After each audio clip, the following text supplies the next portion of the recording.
the ever-changing flavors of crumble cookies, the shiny rainbow glow of a tangkulu stick, the undeniable crunch of a Dubai chocolate bar breaking in half. Viral foods appeal to the eyes and ears with vivid colors and ASMR sounds that you didn't even know existed, way before it even makes it into your mouth. So, how did this, with its plain-looking exterior, technically interior too, and mild taste, even make it into the trending charts of food virality? During my vacation to Asia, I was able to try out salt bread from a viral Seoul shop that is known for having just one single menu item, as well as the Japanese bakery that birthed the salt bread as we know it today. You hear comments about it being an inferior croissant or there's nothing special about it. So what makes this bread unique compared to the vast selection of bakery goods that you can find in East Asia? Now, before this trip, I never had salt bread ever in my life. Actually, I didn't even know it existed in this form until I started researching what to try during my first time in Seoul. I grew up eating bread from Hong Kong-style bakeries, so things like sausage buns, pineapple buns, custard buns. These would all be classified as sweet bread as they're made from the same sugary-based dough, brushed with an egg yolk for that signature sheen, and then fillings or toppings are added, either something sweet like red bean or savory like chasiu. Bread is considered breakfast food or as a snack rather than a staple in main meals. Rice, of course, is what takes on that very important role instead. You'll see it served with the daily soup at Western HK restaurants or as a choice in HK breakfast set meals. And when I mean it's sweet, it is sweet. Even if you would grab the square bread fangbao off of the shelves, it can look very similar to Wonder Bread, except the texture would be way better, but also way sweeter.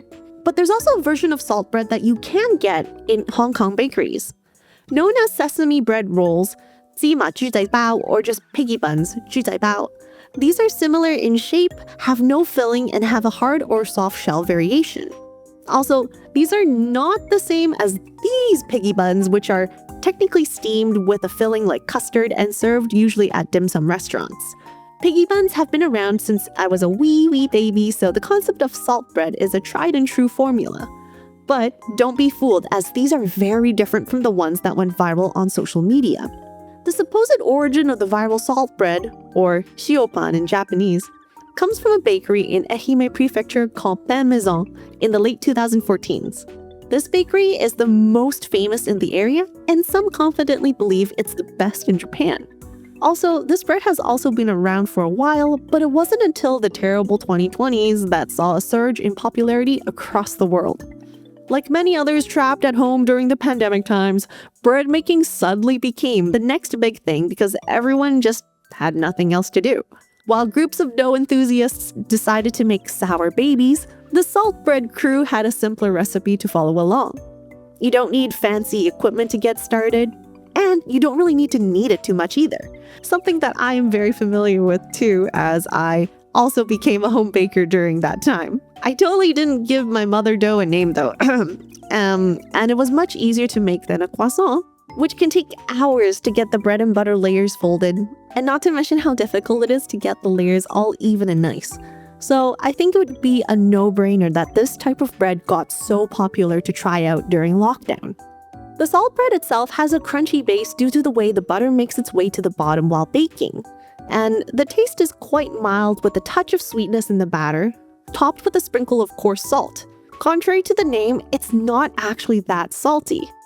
When I was in Tokyo, I was able to visit the Ginza branch of Pain Maison.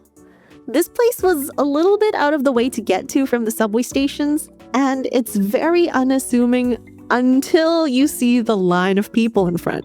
Now, I didn't realize there was a QR code reservation in place, and there were also 2 security guards standing like bouncers at a club entrance, making sure people had a virtual queue number before entering the store or even lining up.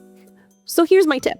When you scan the QR code and there's already a line to the side of the store, just line up with them even if the wait time is going to be like 30 to 40 minutes. You do not need a local phone number as it will just ask you for an email address to confirm.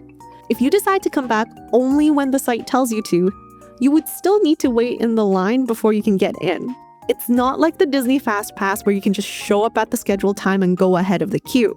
While waiting in line, you can see the workers constantly churning out batches after batches, and the buttery aroma wafts gently out the door.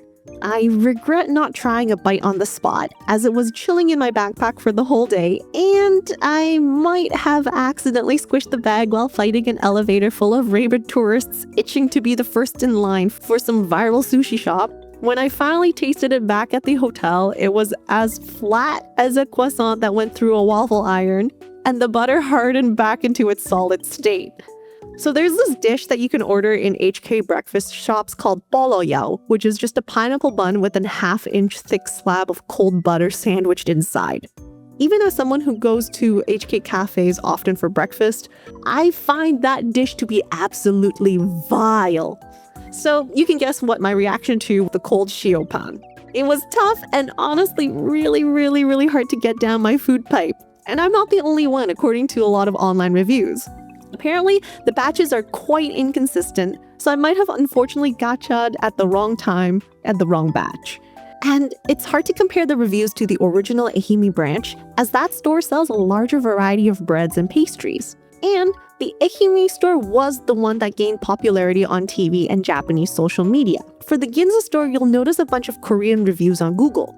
I'm pretty sure because of how viral the Korean version is, these are probably all the tourists that want to give the original version a try if they're just in the area for a vacation. And speaking of Korea, I was also able to get a taste of the ones from a shop that only sold one item on the menu. The Sogeumppang, as it's called in Korean.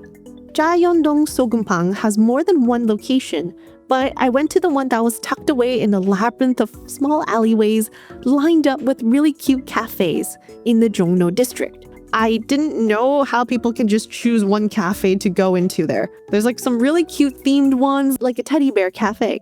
Like, I'm sure you could just cafe hop, but like, how much liquid can you actually hold before rushing into the next cafe just to use their hwajeongsil? So this shop has two lines. The first one leads up to an electronic kiosk to place your order, and there's only one option, which is a pack of 4 plain Sogeumppang for 12,000 won. Once you grab your receipt, you line up at the second line to pick up your order. The bread comes in a very aesthetically pleasing paper bag tied up with this paper string. It's like you got a present to open up when you're ready to eat the prized buns inside. The whole experience from ordering to packaging to the bread itself was really polished. The bread did have a nice crunch at the bottom, and the inside was still fluffy when pulled apart. And the bread still tasted great even after a day old. I can see why some would say that it's a bit lackluster and not worth the wait in line, as there's nothing about this bread that really stands out. But for context, as wacky as I am on stream, I actually like my food quite plain. I don't need sauces to go with the plain steak. I order waffles without the whipped cream and the sugar. And it's the same for salt bread, which is okay for me. And there's just a variety of cafes in Seoul that sell their variation of the salt bread. Some add savory toppings to make it like a pizza pocket. Some stuff it to the brim with fruits and cream. But this one from Jaeyeondong is great on its own.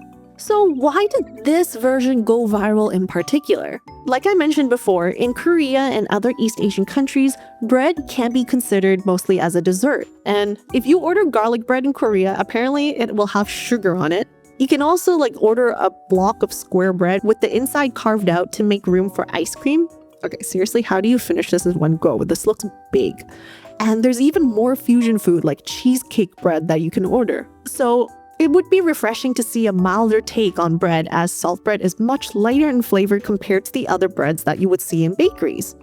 That on its own already makes it stand out. And it's also comparable to an older viral snack that turned into a global frenzy for potatoes, the infamous honey butter chips. Sweet and salty is a specific flavor profile that tickles your taste buds in a very peculiar way. Think stuff like Chicago popcorn. It has both cheddar and caramel popcorn mixed together. Even kettle corn popcorn has a slight sugary taste with a hint of saltiness. There's even a term for it in Korean, danjan. It's not overly salty or overly sweet. Just a nice touch of both. And then, of course, you have the audible ASMR crunch at the bottom crust that makes TikTokers swoon over their phone speakers. Salt bread does have the components of making a viral food item. It's just not overly in your face, but you will see it pop up here and there, especially when visiting cafes in Seoul. Like how cozy games can give you a sense of comfort and whimsy, yet not the cup of tea for gamers who yearn for action and cinematic cutscenes, salt bread can be charming to try for the first time, but don't expect too many bells and whistles to be included in the mix. Give it a go if you happen to come across one, but I wouldn't go lining up for one if the wait is more than 30 minutes based on my experiences. Let me know if you try one out and tell me how you feel about it. This is a part of a video series on travel tips that I want to share with you from what I learned during my travels to Asia. If you liked watching this video, check out this one about what blew my mind in ramen restaurants in Japan. Or this one that's recommended for you. I stream games and pack openings for TCGs like Pokemon on Twitch, and if you want to support the channel, consider joining the membership or other ways listed in the description box below. Bye for now!